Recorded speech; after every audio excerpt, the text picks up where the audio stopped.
CRR to be tweaked. Flat in the benchmark indices and the rally continues in the broader market. Probably the India presidency is looking forward to the G20 membership agreeing upon a common, common template for regulating crypto assets. So power across the board, across capitalized market capitalization is doing well.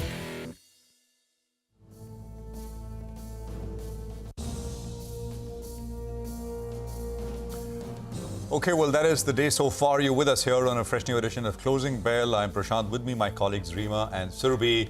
And once again, it's a strong day. Although Reema, I think, is more interested in what's going on outside of the office gates with all the dhols and the festive spirit, which is outside and is getting reflected in the market. I can hear like Govinda ala re ala, and I was like, what's coming right now is just gains in the market, right? It just continues. Well, it continues. I mean, we could do some music to go with the market. Festive fervor in the market for sure, looking at the way the Nifty is now taking aim at 19,700. It's the 7th consecutive day that the midcap index has hit a record high. Yeah. And it talks to the strength that oil is 91 and whatever else, but the market here continues to rally on, right? And I think that's quite something. So 70 points once again, and this is looking very, very strong. So just a couple of points, right? Strong markets all over, advanced decline, broader markets. I'll come to that in a bit. Nifty is nearing 19,700. Why is that important? That's a 61.8% retracement to the July 20th high to the August 31st low. So that's the full 61.8 golden, so to speak, golden retracement. Above that, you basically target another 200 points. You look ahead another 200 points, and that's an all-time high of 19,991, 19,992. Bank Nifty is nearing the level we put out in the morning was 44,660. It's basically we're there. 664 is where we're at right now. That's the first number. And the same 61.8% retracement for the Bank Nifty is 45,312. Again, not very far, a couple of percentage points away from here. Mid-caps and small-cap indices are gaining. They're up 0.6, 0.7%. Just one day halt for that part of the market yesterday. The indices ended flat, but they're back to winning ways once again. Reema. And markets are climbing higher and higher. The Nifty is now perhaps eyeing the 19,700 mark. It's a solid session. We got a morning dip. The Nifty opened in the red, but since then, buying has emerged. And for the last few days, the markets are giving you those dips, and all those dips are being bought into, whether it's in the mid-cap end or even on the large-cap space. The good part is that today, banks are performing. So the Nifty banking index is actually outperforming with a gain of close to about 0.5%. And today is the weekly expiry. So keep your eye on the last 1 hour. There are two powerful themes at play. One is power, and the other one is shipbuilders, and we'll talk about both of them. But in the power stocks, you've got Coal India, which is firing, NTPC, Power Grid, PFC, REC, across the board. You are seeing these stocks getting bid up. And the second one is the shipbuilding names, right? It's the entire defense play, but today, particularly the shipbuilding ones, Cochin Shipyard locked in an upper circuit of 20%, 10% on Mazgaon, and Garden Reach Shipbuilders up 14%. It's absolutely remarkable the manner in which the Indian market has completely shrugged off all the negative global cues that we had. And I mean, just for the record, I want to place the negative cues on board because we had most of the Asian markets down and out. The Hong Kong markets were lower. Look at the way the dollar is trending even now. I mean, it's that close to 105. There's been no big fall in the dollar index that's kind of led to this euphoria in India. It's an entire domestic rally. You don't have any support from global cues coming in. Even right now, the European markets that are trading, ambling along, mildly negative to maybe just a little tick of green on the CAC. But otherwise, it's been a little difficult for the global setup. But that hasn't deterred the India bulls. Apart from the shipbuilders, just some more names, to give a sense and some flavor of what's been happening in the mid-cap market. Look at names like IRB, Ashoka Buildcon. A lot of these construction companies are alive and kicking in the market today. Then you have stocks like Devyani International. Power, of course, is a theme Reema mentioned. I mean, GMR Power, PFC, a lot of new names beyond the regular Power Grid and NTPC. A lot of the tier 2, tier 3 names, they are also up and about. So strong moves coming in the market. And today, finally, banks have participated. Usually, they are the ones that keep a complete lid on the gains. But today is one rare day that banks have led from the front. And that seems to be really helping the bull's case. Indeed. Yesterday, it was HDFC Bank. Today, it's ICICI Bank, Kotak, Axis Bank. These stocks are getting bid up. Just the point about, how global cues are negative. Maybe it's negative for the FIs. Maybe the FIs are going to sell in the Indian markets. But the way the demat accounts have opened, 10 crore demat accounts in India now, it's gone up, I think, 2.5x in the last 4 years. It was at 4 crore accounts in 2020, there about 1920, and now it's come up to 10 crore. And there's so much domestic buying that it's offsetting what's happening even on the FI front, and markets continue to march ahead. But let's get back to some trading calls. How should you position yourself in the last hour of trade? Mitesh Thakkar is with us now for a few closing strategies. Mitesh, afternoon. 19,700 is almost here. We blinked and the markets have moved up 15 points. From here on, what's the trade? Good afternoon. So I think two things, one, I had maintained a target of 19,630, 700 on the Nifty.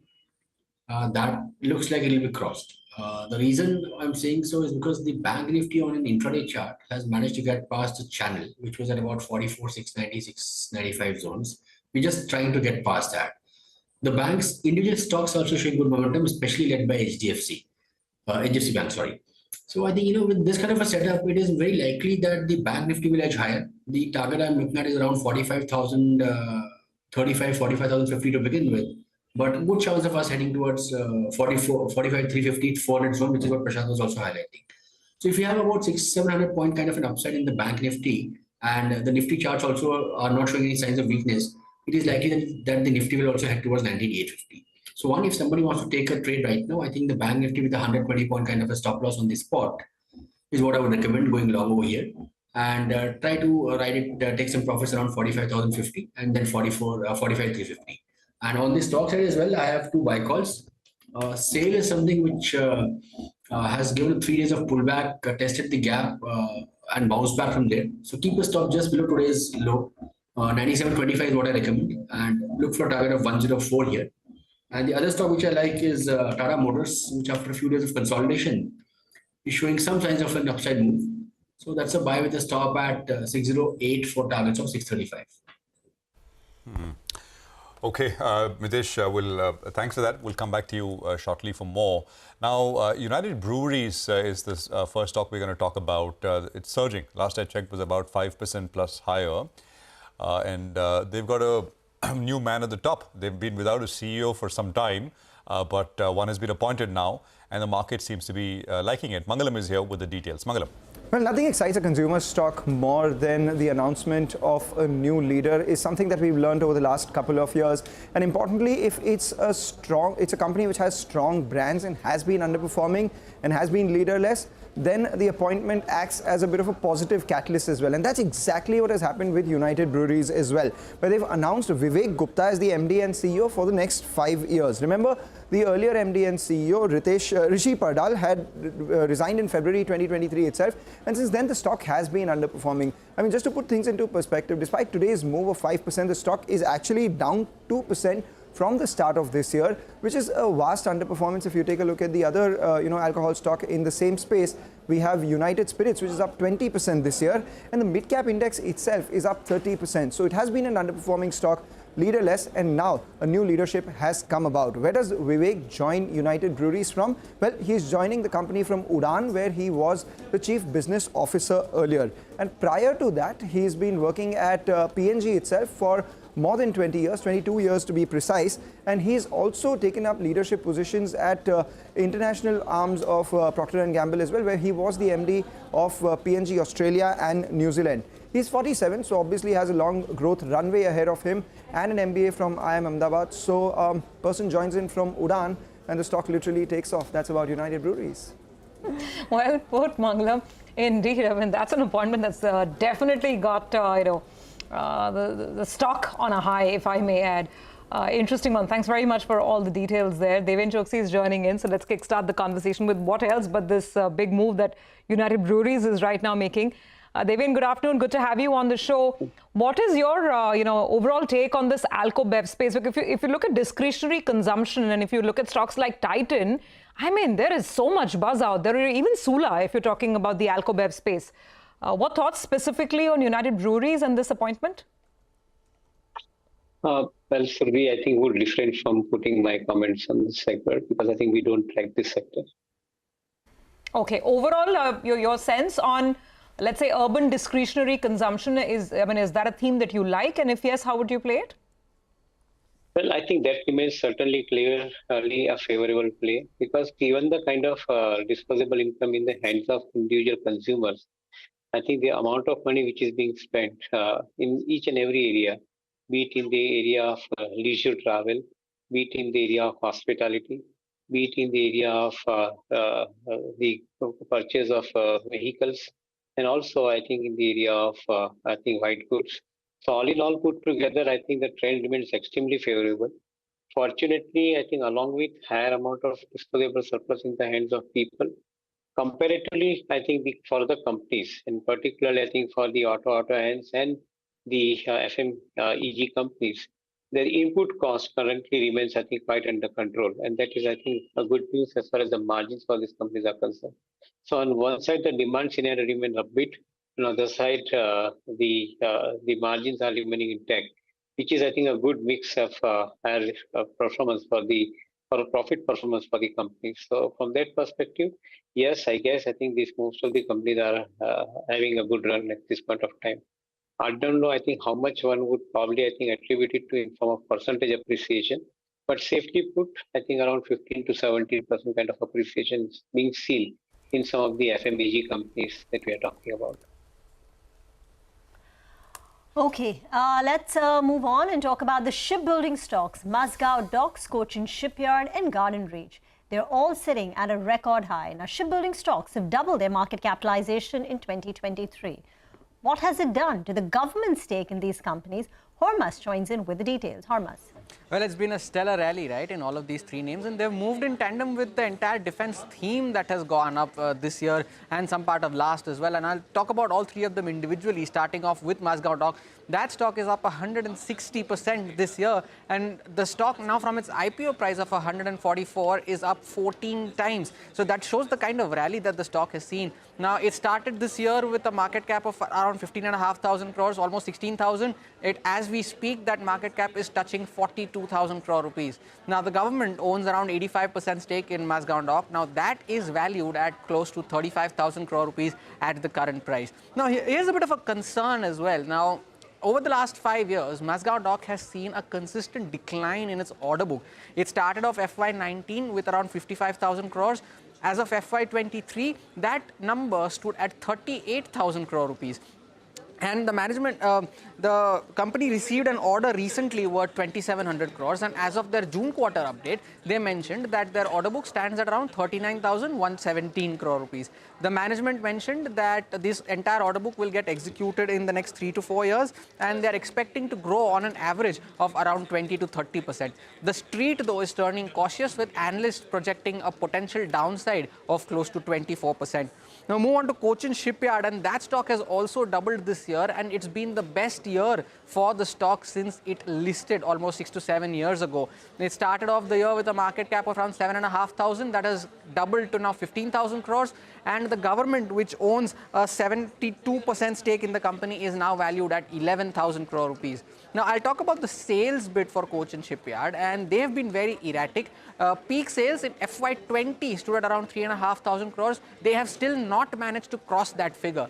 Now, the management said that there were plenty of operational issues in FY23, which led to them not being able to generate the kind of revenue that they did, which is why is the underperformance.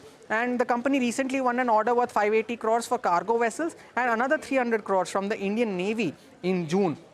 Analysts are expecting a potential downside of 37%, which is the highest among the three companies. And lastly, for Garden Reach, that stock is also up 90% this year. The market cap of the company has also doubled from around 5,500 to 11,000 crores.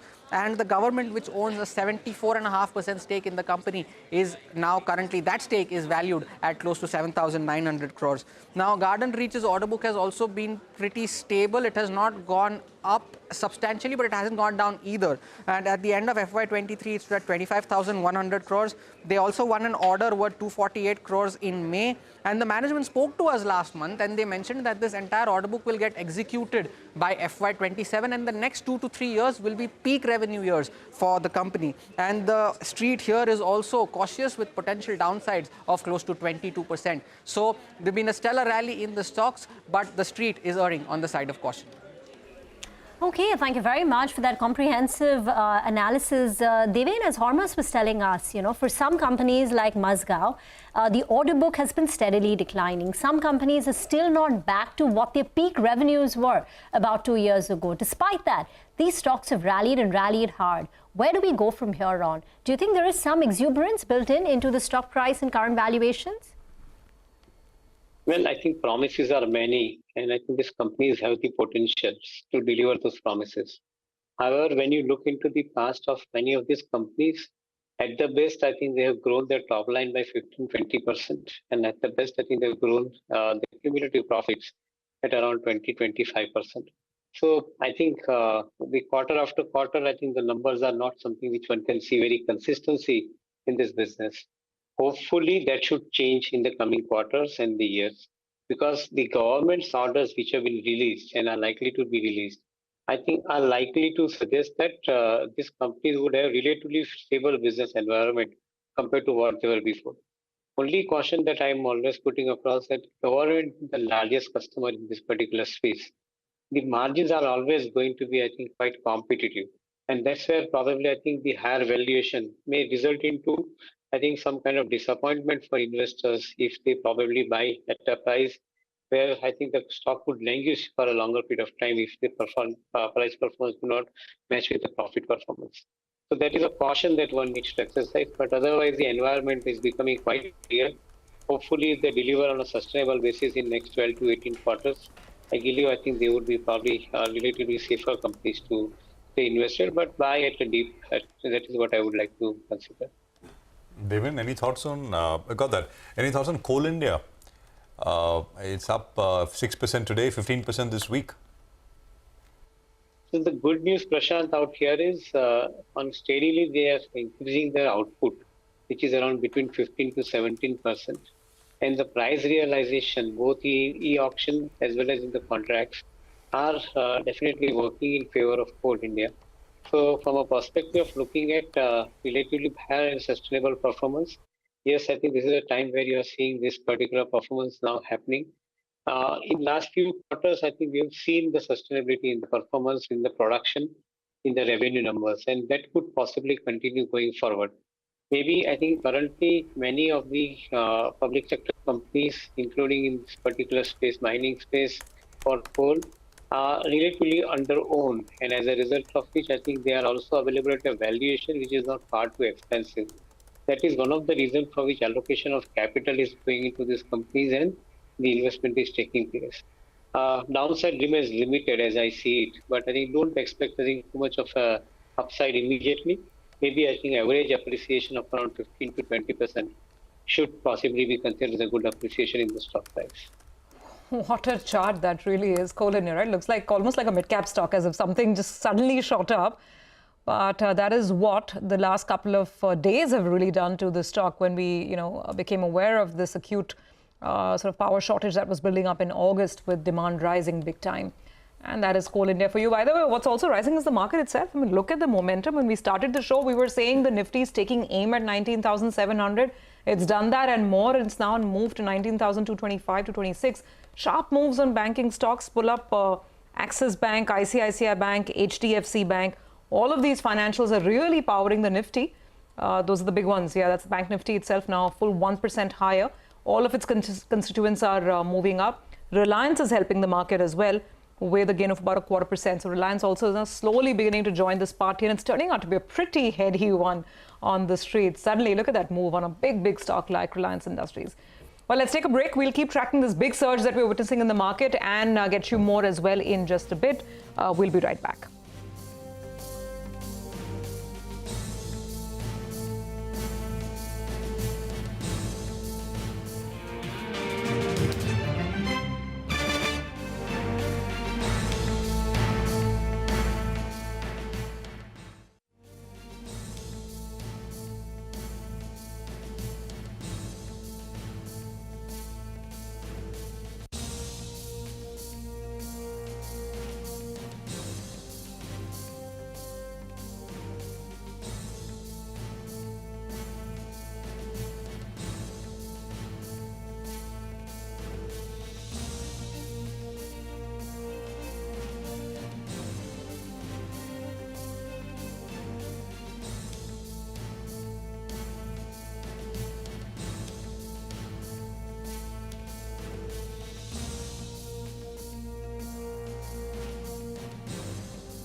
Welcome back. Well, let's focus on one more stock, L&T, which has been in the spotlight today, and it's been moving higher after CNBC TV 18 learned from sources and reported that the infra major could be bagging in a mega order, an order that could be worth nearly $3 billion from Saudi Arabia's Aramco. Vivek has the details. The gains are now 4%. What a move today, Vivek. Tell us more about this order that could potentially, really be huge for L&T. Well, absolutely right.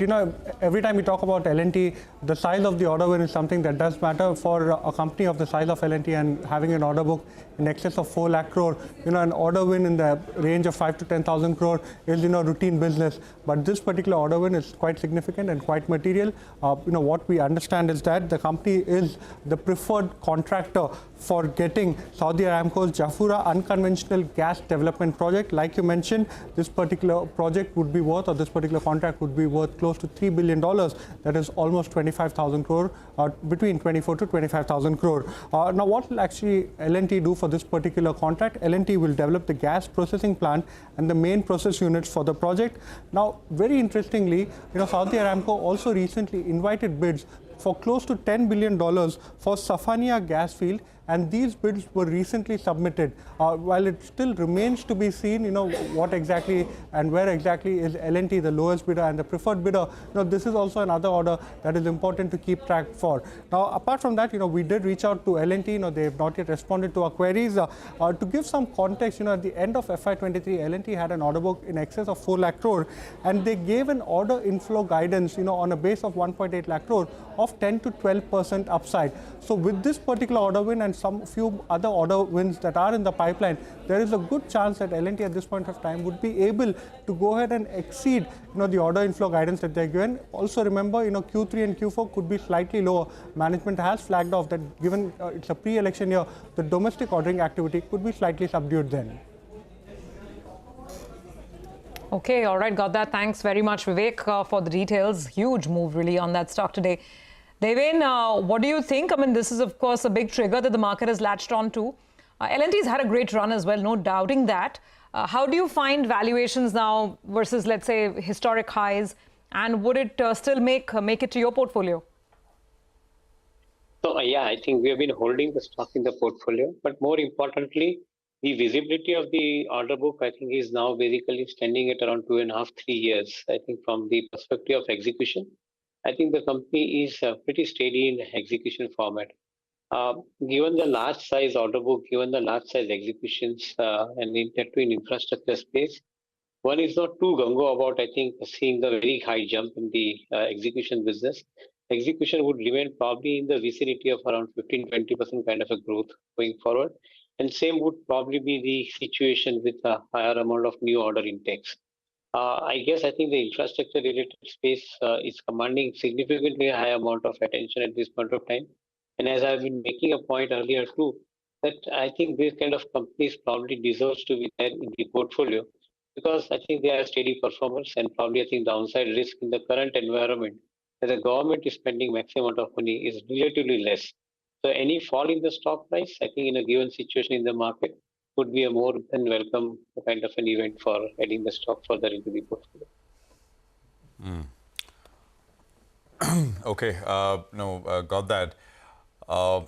Devin, thank you very much for joining us. It's a pleasure. Appreciate you coming on the program as always. Now, the large cap IT space is in focus today following TCS's $1 billion order win from JLR. My colleague Rima is joining in to put the spotlight on some of the large deal wins the sector has seen so far. Rima, take it away. Thanks so much for that. There is macro uncertainty, there is a global downturn, but yet the IT companies, the stock price has been resilient and large deal flows have been trickling in for the large cap IT names. This is what's different this time versus the previous downtrends for the IT companies, that IT companies are winning large deals despite this slowdown. Their order book is solid.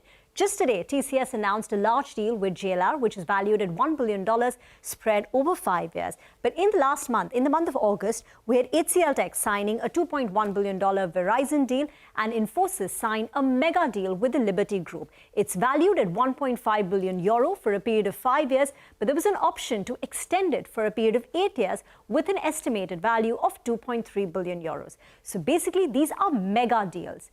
Not just that, Even the stable US economy has been a driver of the IT stocks outperforming despite very poor numbers in Q4 of FY23 and Q1 of FY24. In fact, most IT stocks had declined post their Q1 numbers, but since then, the stocks have recouped all their losses and now are trading well above the levels that they were prior to the weakness setting in. Year to date, IT stocks have done very well with names like HCL Tech, LTI, Mindtree, Tech Mahindra, all a part of the Nifty, having seen a growth of close to about 20%. So that's about the stock price. And it's not that deal wins have picked up only in the last 1 month or so, in September and August.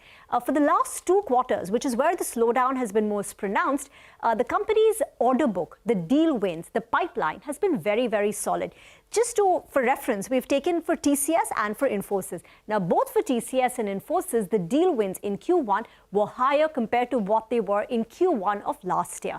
Now, the only risk to watch out in all this, in these large mega deals, is will these deals be margin dilutive? Because typically, when you have these large deals, and these are all cost takeout deals, where the company, the client is trying to bring down their costs, optimize their costs, that they typically have low margins for the IT companies in the initial period due to transition. So currently, the street is penciling in a pickup in FY25 margins. But if these large deals are margin dilutive, then is there a risk to the FY25 margin assumptions? We told you about the stock price gains and how the IT stocks have outperformed. Let me also leave you with the valuation plate for the large cap IT companies. Back to you guys.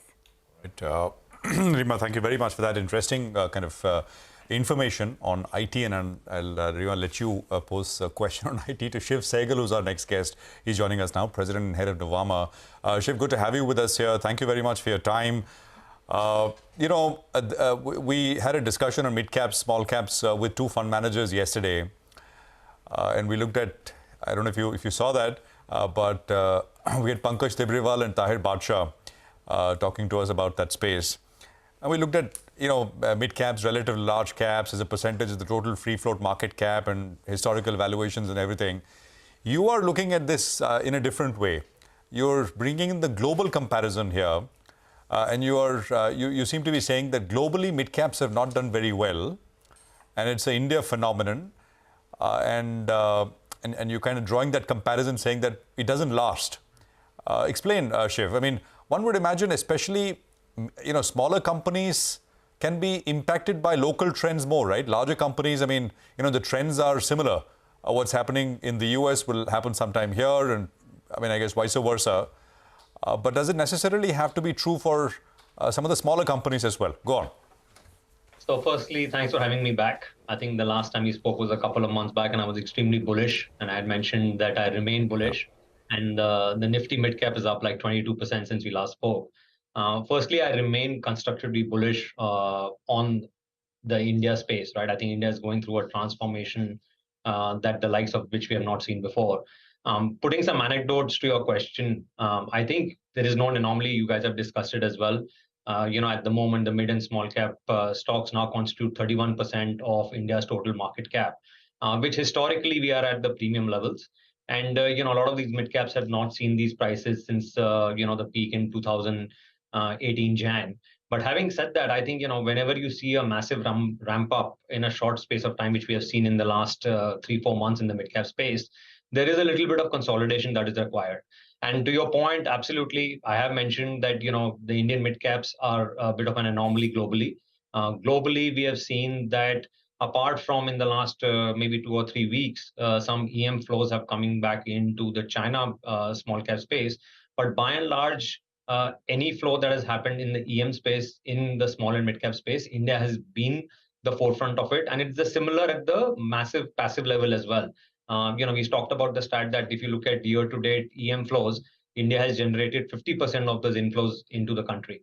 So while I think there is a time consolidation and the ramp-up has been quite aggressive, and there is a phase that, we do feel, and I do feel that smart money will move into large caps from here till the end of the year. Not saying that, necessarily mid-caps see a sell-off, but I think some consolidation is definitely on the charts. That's interesting, Shiv. Hi, good afternoon. So to be here. So, okay, you've put out one sort of expectation on the table that maybe incremental money will chase more large caps, which have had a more subdued year so far. The other question that I have is that, if someone were to put in money in the market now, should that money go into themes which have already worked very well and beautifully well, whether it's capex, power, industrials, look at hospitality, what's happened to hotel stocks, some of these electronics manufacturing stocks, so, railways, defense. Do you stick to what's working, or is it getting too hot there, and therefore does one need to look at areas like maybe, IT, pharma, or banks for that matter, which haven't participated that much in this rally? So Surabhi is spot on. I think it's always prudent to, especially in India, we have seen these cyclical rallies and the flow of momentum shift, from period to period. And what has worked so far is actually quite amazing. And I was looking at these stats before coming on. This year, out of the 23 subsectors that we follow, almost 22 are in the green India, right? And if I was looking at the historical comparison in 2022, 2021, there was a subsector of only about, 8 or 10 or max 13 or 14 out of the 23 that were contributing to the massive gains.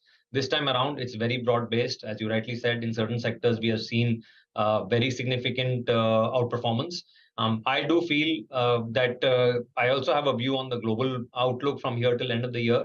There was a period, and I'll just give some anecdotes to this. Early August, we saw the narrative shift that, peaks have kind of, interest rates have peaked, and, bad news was seen as good news by market, and people were cheering that we're probably at the rate cycle peak. But since then, overnight, we have seen the hot ISM services index come out in the US. And, even if you look at today, apart from India, which is up 50 bips today, the rest of the region is down. US was down. Europe has started down. So there is a bit of a, caution built in that the rest of the year we could see the narrative shift away from that, inflation has kind of not peaked, and the central bankers could remain hawkish for a lot more longer. And that will contribute to your point, where I do feel that the banking sector, which has not kind of performed, especially the large banks and the private banks, could see some inflows going from here. And we are, Rima just talked about the trend that we've seen in the IT space as well. So I think this could play out quite meaningfully from here till year end. Shiv, particularly on IT, if you had asked anyone in April when we got those Q4 numbers, the big, the guidance given by Infosys, which shocked the street, that IT stocks would be where they are right now, I think no one would have predicted it, right? This rally has surprised everyone who's been tracking the IT stocks, because despite no improvement in the fundamentals, barring, deal wins, there is nothing which is going for IT stocks that you can put on paper, pen and paper. So what explains that? And is it time to look at how would you view IT over the near term, say the next 6 months, and even over the 3-year period, mid caps and large caps? So Indian IT is very different, Rima, from global IT, right? We are predominantly, you talked about the deal wins. We have a very large skill set here in the country, which of course, the most of these IT companies rely on. And the fact is that, we are seeing also a trend of, not in the supply sector, we are seeing, friendshoring and onshoring. And we are also seeing, a lot of emphasis on cost efficiency by some of the large MNCs, global players. And as a result of which, the Indian IT sector is continuing to see deal wins. And I don't think that changes in the near term. I think the rest of the world is growth starved. And as a result of which, they are, looking at, cost efficiencies and profitability as well. And that's where, the entire India game changer discussion comes into play. And I think, we talked about the infrastructure expenditure and the capex that's happening. And, it's kind of phenomenal. Indian capex was almost 11% of GDP in, almost a decade back. We have doubled that to 22%. Infrastructure in expenditure this year will see a hike of 33% to almost $122 billion. And, all these spends are happening in India. And the result of it is, global companies are looking at India from a very different angle, both in terms of manufacturing, in terms of services, in terms of IT wins. And I think, even the renewable power space, and, we've been following the G20, you guys have been doing a phenomenal job on that. There is a lot of discussion on the power sector and how India is going to shape up to all the demand that's going to crop up. And I think that's another area which I continue to believe in for the next 3, 4, 5 years. And to your point, whether we see this for the next 3 to 5 years, I think absolutely. I will come back to the point that, there are several positive trends converging for India from different sides of the business, global business ecosystem. There's demand, there's supply, there's system-wide facilitating factors. And I think all these combinations will transcend economic cycles. barring some global macro shocks, I think, even the new policies like the PLI, the digital stack, and the older ones that we implemented pre-COVID like GST are all reaching critical mass, and they can finally reinforce each other to create a very growth flywheel for the country. So I remain bullish. I do feel that yes, the mid-cap space can see some consolidation, and there'll be some movement back into the large cap space, especially the IT and the banking sector. We also remain very positive in the auto sector as well. I do feel that the one thing that we haven't discussed is my negative view on China. I think that is a bit of a anomaly there. What's going on? Prices have been deflating for the last 3 years. Real estate is a mess. The debt, the real estate imbalances, deteriorating demographics, and a worsening geopolitical backdrop. I'm going on a ramp here, but you get the picture. No, point taken. Shiv, everything you say is, I completely agree with everything else. But as an old a veteran investor in Chennai told me a month ago, I was there. He said, great businesses, but even better prices. That's the problem for a lot of things, not everything. This gentleman but I spoke to. The challenge to that is India is seeing an inflow of both momentum of flow. And the earnings cycle has completely changed since the last 2-3 years. So while valuations are creeping up, the earnings cycle is also holding up very well, which you saw in the latest earnings cycle. So yes, prices. But is that so? I mean, if you look at trailing earnings, right? I mean, earnings expectations, future earnings growth is fine. But I looked at fourth quarter earnings and what's happened to expectations, full year expectations after that. I looked at first quarter. I mean, they're in line. Actually, maybe in some cases slightly on the softer side. It's not as if the full big earnings growth, at least not on a trailing basis. Now, expectations is anyone's guess. But go on. But I'll caveat that by saying that if you look at the earnings growth relative to what is happening in the rest of the region and developed markets, right? They're not even seeing, so that investing is a relative game, unfortunately. So, and you're absolutely right. If you saw a stock at 100, it'll be difficult for you to buy at 120, at 50, it'll become harder, at 200, it'll become impossible. And that's what we have been seeing. But I'm telling you, the flow and a lot of cyclical and business factors that are coming into play to transform India in the next couple of years, I remain very bullish, and I continue to feel that the Nifty, the Bank Nifty indexes will continue to prop up. Yes, there'll be volatility along the way, right? Markets are inherently volatile, and the global backdrop is not as conducive to markets as it should have been. Cost of capital has gone up, and those narratives will not change. But the reality is that India finds itself in a very sweet spot. And you guys have made this comparison well. The J curve when an economy goes from 3.5 trillion, right? So I think all those things will come into play, and I do, I'm not saying that we remain overtly bullish, and I feel that, yes, the right prices and the right stocks will continue to do well, but fundamentally, I do believe that India will continue to transcend all these global volatile, doomsday, negative global narratives, and continue to outperform, like exactly what you're seeing on the screen today. We are the only market in the region that's up. We got a nice, strong, thick Teflon coating, right? And that is working very well. Just one thing, Shiv, since you track global markets, you mentioned that. Have you heard any rumblings around NVIDIA in the US? And because I've been reading something here and there, it becomes important because so much of the US outperformance has been because of NVIDIA. And I'm not talking about the 120, 130 times it trades at. There have been some other some are starting to point fingers at, but anything you've heard?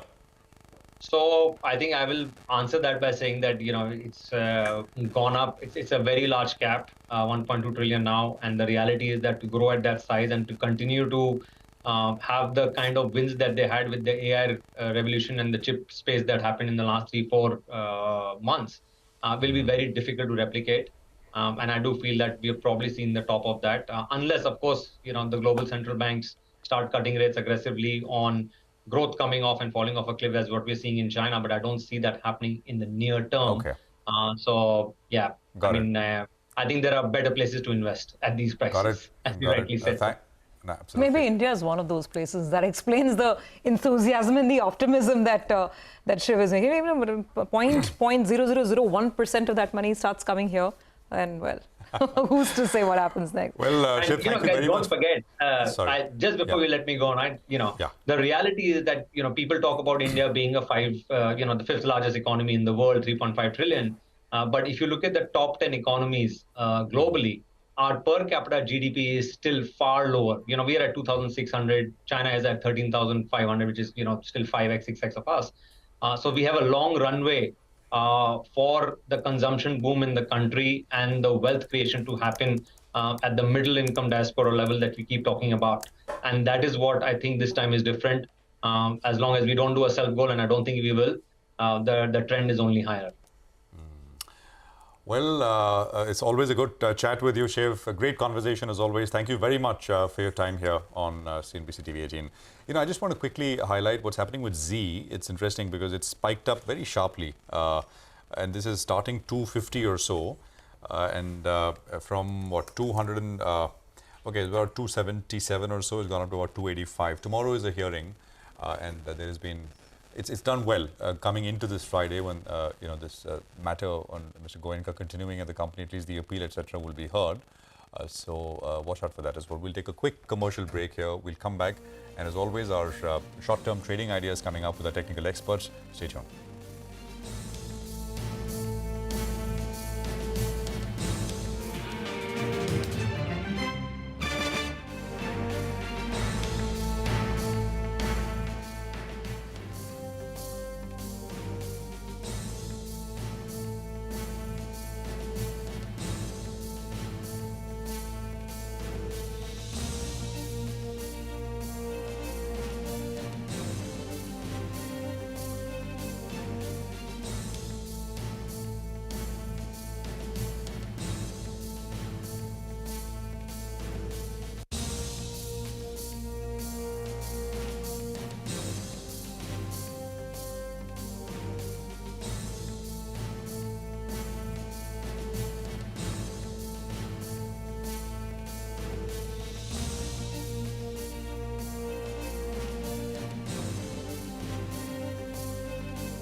Welcome back. Europe too has picked up. It started flat, but now you've got the French index that's CAC higher by close to about 0.5%. The FTSE and the DAX too are mildly higher, but it's an improvement compared to the flat start. But let's turn our attention away from the Indian markets, away from the global markets for a bit, because global private equity firm Warburg Pincus remains bullish on India. Nisha is standing by with a list of all their key holdings in India. Nisha. Thanks for that. Bulge Bracket private equity firm Warburg Pincus is bullish on India and is aiming to also invest over $1 billion this particular year. About 10% of its global allocation is in India, remember, one of the highest in terms of percentage to global portfolio by a foreign private equity firm. Now, over the years, it has been increasing the pace of its investments and could be investing about $7 to $8 billion this decade. One sector of choice is medical devices in India and globally for Warburg Pincus. Now, in line with the wave of block deal exits by PE firms this year, well, Warburg Pincus recently pared down its stake in IDFC First Bank. It's one of its, remember, over a decade-old investment, and it continues to hold a minority stake and remains bullish. As is the case with its oldest investment, Bharti Airtel, in which Warburg has halved its stake and continues to hold the rest to see the further upside in that company. MedPlus, Kalyan Jewellers, PVR are some of its other return propositions. Now, in terms of the investments, it has recently really bought control in two unlisted companies, Vistar Finance, that is an NBFC lending to the MSME space, and WaterTech is a differentiated consumption theme in the bath fitting segment. In fact, look at its portfolio in India. There are a bunch of diverse consumption-led companies that Warburg has placed its bets on. Bharti Airtel is digital/tech-based consumption story, while Kalyan in jewelry, Biba in apparel, and there is even packaging, Realty, tires, and even bath fittings. So really capturing growth from different kinds of products and pockets of the consumers. Now, it has built a fairly large portfolio in new age companies. Cartrade made its way to the IPO, but some of the others from this space are in the waiting for better market acceptability as well as valuation matrices for the startup world. But IPO exits and partial exits have been part of Warburg's India strategy. Now, when we talk about healthcare, is another favorite for PE investors in India, and Warburg remains bullish on this space, especially the medical devices, in which it's present via micro-life investment. Now, a large part of Warburg's portfolio is invested in financial services space, and there are, again, like consumption, very differentiated ideas that the private equity has invested in. Besides IDFC First Bank, there is housing finance, microfinance, insurance, tech-based service provider like CAMS, and even new addition, Vistar Finance in the MSME lending space. So all in all, Warburg Pincus remains bullish on its Indian investments. All right, Nisha, thank you very much. That's a pretty comprehensive sort of look at one of the big investors in India, both in the listed and the unlisted space. Well, earlier we spoke with Vishal Mahadevia, a managing director and head of Warburg Pincus India. Listen in to what he had to say.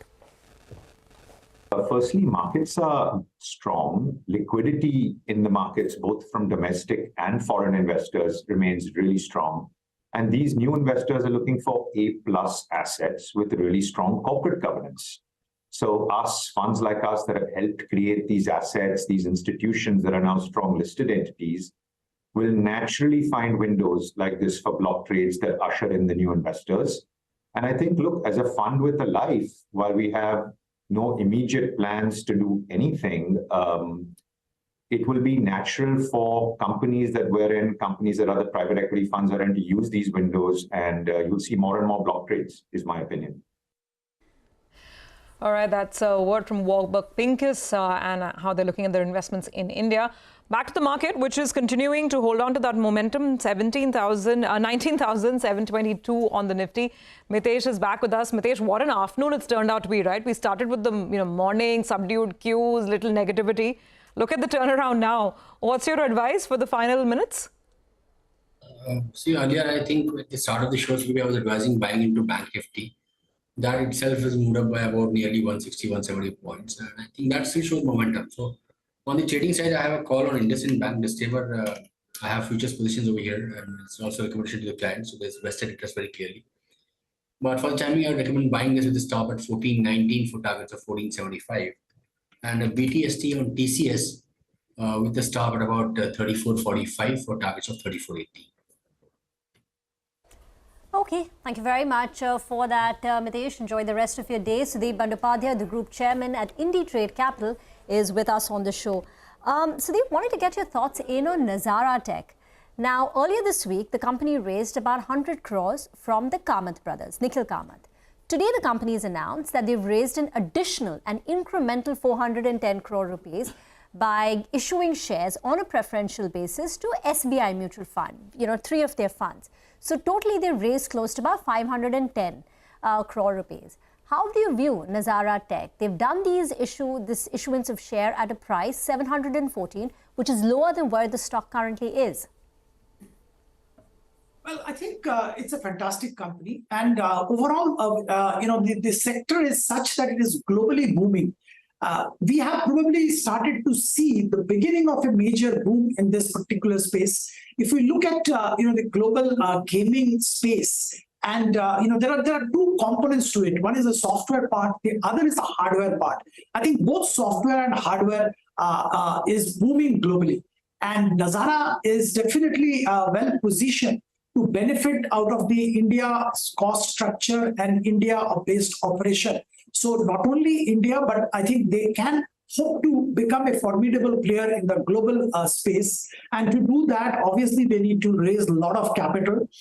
They need to have their, the strength in proper place before they start hoping to do that. So I think this is the absolute right thing they're doing. This is a great opportunity for Nazara to scale up and really become a player worth recognizing in the global gaming arena.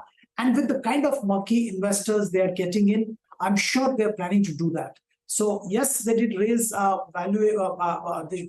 capital at a price which is slightly lower than the current market price, but I think that's par for the course. Okay, got that.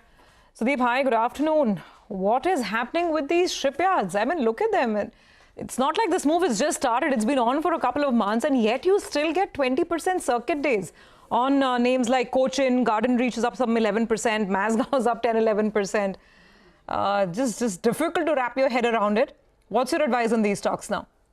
Well, Survi, I was a big pull in the shipyard companies. I think Mazgaon Dock around 200-250 levels. I was telling people to buy.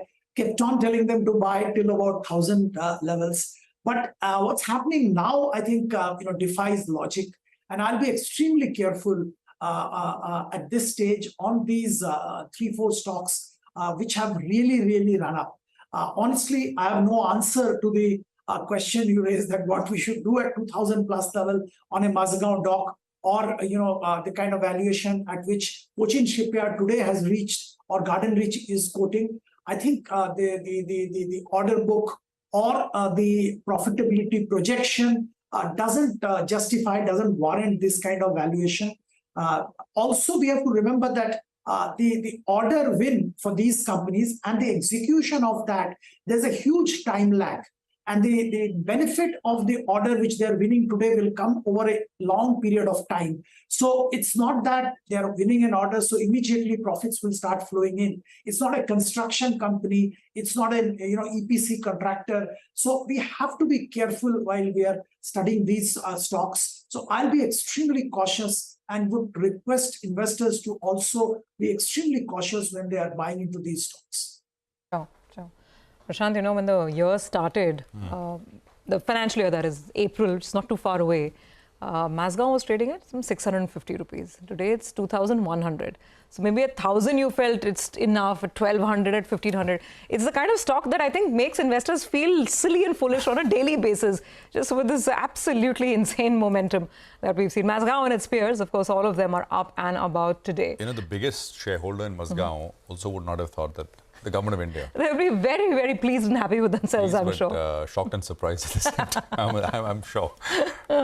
Absolutely, what a move. Let's take it to 450% in the last 12 months, and the bulk of that gain has just happened. The rally started in April. That's the point that we're making. Let's take a break on that note. We'll come back with more market talk in just a bit.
Welcome back. Looks like it's going to be a close above 19,700 on the Nifty, with the Sensex comfortably above that 66,000. This has turned out to be a solid session.